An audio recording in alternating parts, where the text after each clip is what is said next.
بسم اللہ الرحمن الرحیم۔ بہت دور ایک پہاڑی علاقے میں ایک گاؤں آباد تھا۔ اس میں دو دوست رہتے تھے۔ ایک کا نام مان اور دوسرے کا فان تھا۔ مان پہاڑ کی چوٹی پر جبکہ فان پہاڑ کے دامن میں رہتا تھا۔ وہ بچپن کے دوست تھے مگر ان کی عادتوں میں بہت فرق تھا۔ مان انتہائی سنجیدہ اور تنہائی پسند آدمی تھا۔ وہ اکیلا رہتا تھا اور لوگوں سے ملنا جلنا پسند نہیں کرتا تھا۔ وہ کبھی کسی کے گھر نہ جاتا نہ دوسروں کو اپنے گھر بلاتا۔ شام کو گاؤں کے مرد اپنے کاموں سے فارغ ہو کر چائے خانے پر جمع ہو جاتے اور دنیا جہان کی باتیں کرتے، مگر مان کبھی وہاں کا رخ نہ کرتا۔ بس وہ بے دلی سے اپنے کھیت میں کام کر رہا ہوتا یا لوگوں سے نظریں چرائے راستے پر آتا جاتا نظر آتا۔ اس کے بارے میں مشہور ہو گیا تھا کہ وہ دنیا کا سب سے اداس آدمی ہے۔ اس کے برعکس دوسرا دوست فان جو پہاڑ کے دامن میں رہتا تھا ایک ہنس مکھ آدمی تھا۔ وہ ہمیشہ خوش باش نظر آتا، لوگوں سے میل جول رکھتا، ان کی تقریبات میں شریک ہوتا اور انہیں اپنی خوشیوں میں شریک کرتا۔ اس نے جب دیکھا کہ مان دن بدن رنجیدہ ہوتا جا رہا ہے، اس نے لوگوں سے ملنا جلنا بالکل بند کر دیا ہے، تو وہ فکر مند ہو گیا اور اس مسئلے کو حل کرنے کے لیے کوئی ترکیب سوچنے لگا۔ کئی دن تک سوچ بچار کے بعد آخر اسے ایک ترکیب سوجھ گئی۔ آغاز بہار کے ایک دن جب خوشگوار ہوا چل رہی تھی، وہ پھلوں کی ٹوکری کندھے پر رکھے مان کے دروازے پر دستک دے رہا تھا۔ مان نے دروازہ کھول کر حیرت سے اسے دیکھا۔ فان نے اسے سلام کیا اور ٹوکری اس کے ہاتھوں میں دیتے ہوئے بولا، ملنے آتے نہیں؟ میں نے سوچا میں خود ہی مل آؤں۔ لو یہ میرے باغ کے پھل ہیں۔ مان نے اسے اندر بلا لیا۔ دونوں بیٹھ گئے۔ فان اس سے ادھر ادھر کی باتیں کرنے لگا لیکن مان بہت کم بول رہا تھا۔ آخر فان نے پوچھا، کیا تم بیمار ہو؟ نہیں، اس نے اداسی سے کہا۔ پھر تم نے ایسا رنجیدہ منہ کیوں بنا رکھا ہے؟ چلو بازار کا چکر لگا کر آتے ہیں۔ سنا ہے سردیوں کے لیے خان بابا کے پاس اچھا کپڑا آیا ہے۔ مان کشاں کشاں اس کے ساتھ چل دیا۔ فان نے اپنے لیے کپڑوں کا ایک جوڑا خریدا اور دوسرا مان کو بھی تحفتاً دلا دیا۔ مان منع کرتا رہا مگر فان نہ مانا۔ پھر دونوں رخصت ہو کر اپنے اپنے گھر چلے گئے۔ چند دن بعد فان پھر جال ہاتھ میں پکڑے جھاڑیوں کو ڈنڈے سے ہلاتا ادھر ادھر نظریں گھماتا اس کے گھر کی طرف آ نکلا اور زور سے دروازہ بجاتے ہوئے آواز لگائی، مان مان باہر آؤ، میں نے آج ایک عجیب و غریب پرندہ دیکھا ہے۔ اس کے پر نیلے، جسم سبز اور آنکھیں لال تھیں۔ وہ اسی طرف اڑ کر آیا، آؤ اسے تلاش کرتے ہیں۔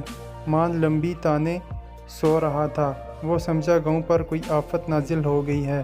وہ ہڑبڑا کر اٹھا اور پاؤں میں چپل پہنے بغیر گھر سے دوڑتا ہوا باہر نکلا۔ اسے اس کی حالت میں دیکھ کر فان نے قہقہ لگایا۔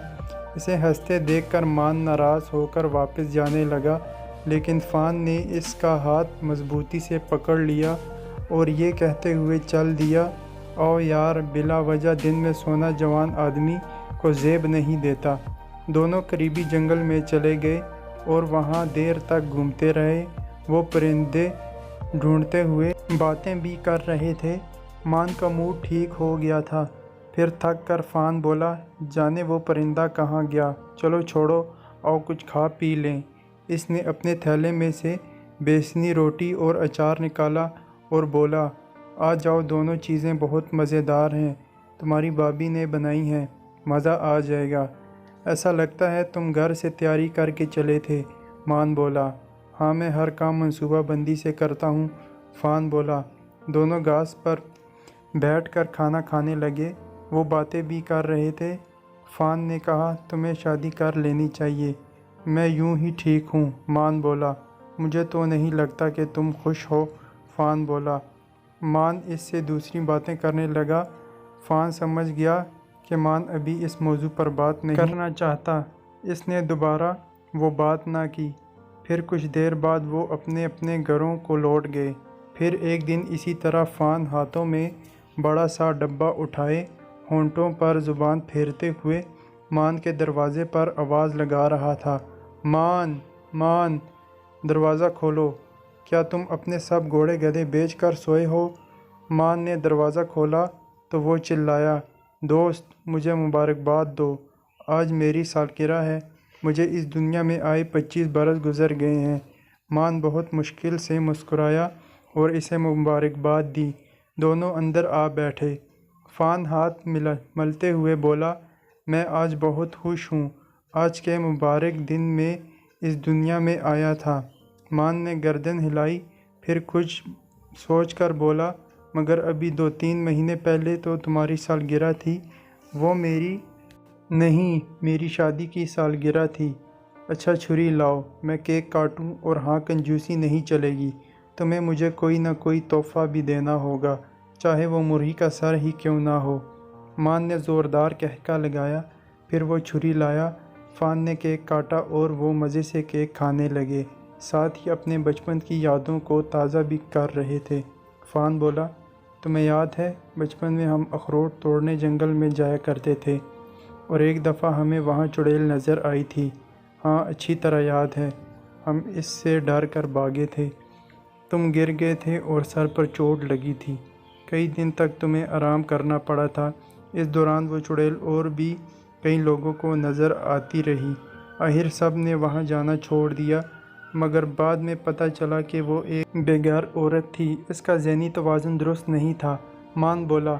فان نے گردن ہلائی اور بولا، واہ تمہاری یادداشت بہت اچھی ہے، مجھے حیرت ہے جب تم لوگوں سے ملتے ہو تو ان سے باتیں کیوں نہیں کرتے؟ بس مجھے زیادہ باتیں کرنا اچھا نہیں لگتا۔ مان شرما کر بولا، ہاں کم بولنا اچھی بات ہے، لیکن دلچسپ اور اچھی باتیں سب شوق سے سنتے ہیں۔ فان بولا۔ مان سر ہلانے لگا، غرض وہ دیر تک خوش گپیاں کرتے رہے، پھر فان وہاں سے رخصت ہو گیا۔ پھر فان نے حکمت عملی بدلی، اب وہ خود نہیں جاتا تھا بلکہ مان کو بلا لیتا۔ ایک دن اس نے اپنے گھر کے آگے سے گزرتے پھیری والے سے، جو پہاڑ کی چوٹی تک جاتا تھا، اپنا پیغام بھیجا، آج میرے بیٹے کا نتیجہ نکلا ہے، وہ اپنی جماعت میں اول آیا ہے، دوپہر کو گھر میں ایک چھوٹی سی تقریب ہے، تمہارا بھتیجا کہتا ہے کہ چچا کے بغیر مزہ نہیں آئے گا، لہٰذا تم فوراً چلے آؤ۔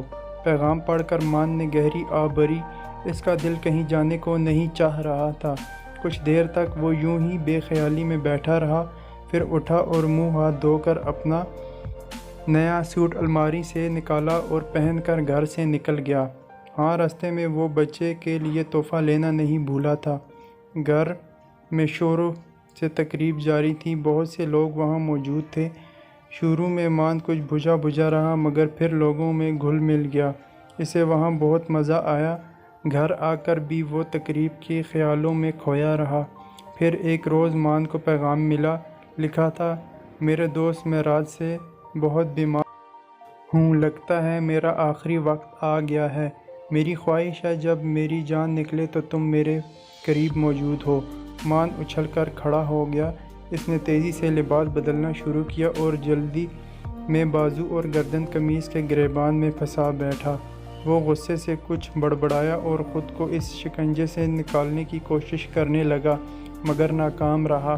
آخر وہ چلانے لگا، ارے کوئی ہے جو مجھے آ کر نکالے، میں پھنس گیا ہوں۔ آخر اس کے پڑوسی نے آ کر اس مصیبت سے نجات دلائی۔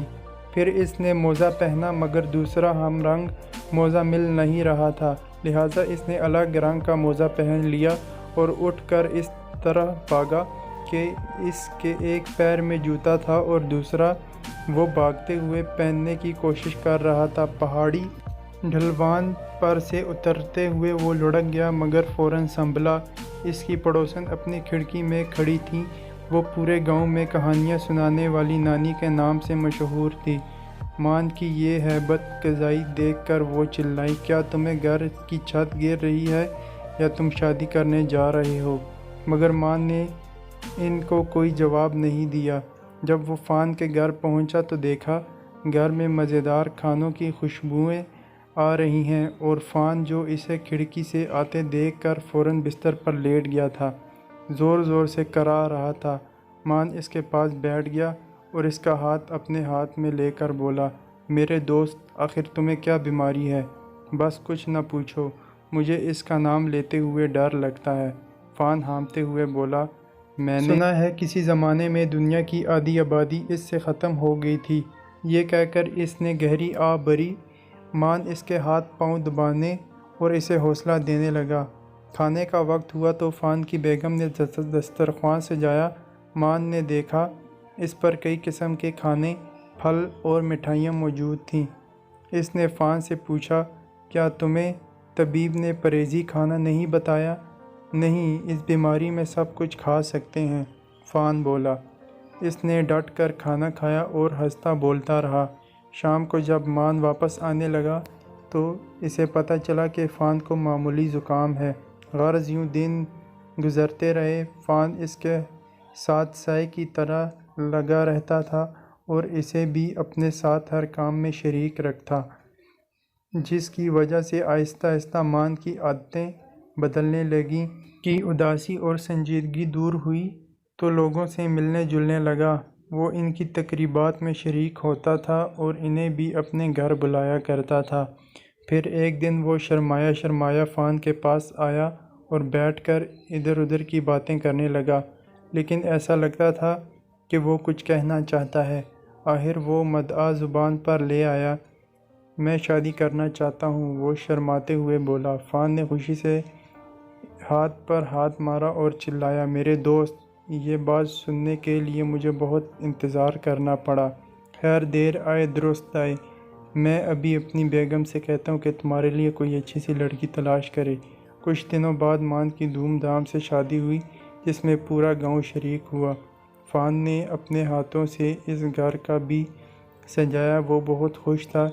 اس موقع پر کہانیاں سنانے والی نانی نے ایک لمبی چوڑی تقریر کی، جس کا خلاصہ یہ تھا کہ انہوں نے ایک دن مان کو بدخواسی سے عجیب و غریب حلیے میں بھاگتے دیکھا تھا۔ وہ جب ہی سمجھ گئی تھی کہ اب وہ جلد شادی کرنے والا ہے۔ ان کی تقریر سن کر سب نے تالیاں بجائیں اور دولہا دلہن کو مبارکباد پیش کی۔ مان اور اس کی بیوی ہنسی خوشی زندگی گزارنے لگے۔ یوں اس کا دوست نے حکمت سے کام لے کر دوسرے کی خراب عادت کو بدل دیا۔ آج بھی وہ دونوں اسی گاؤں میں رہتے ہیں اور جب بھی ملتے ہیں پرانی باتوں کو یاد کر کے کہکے لگاتے ہیں۔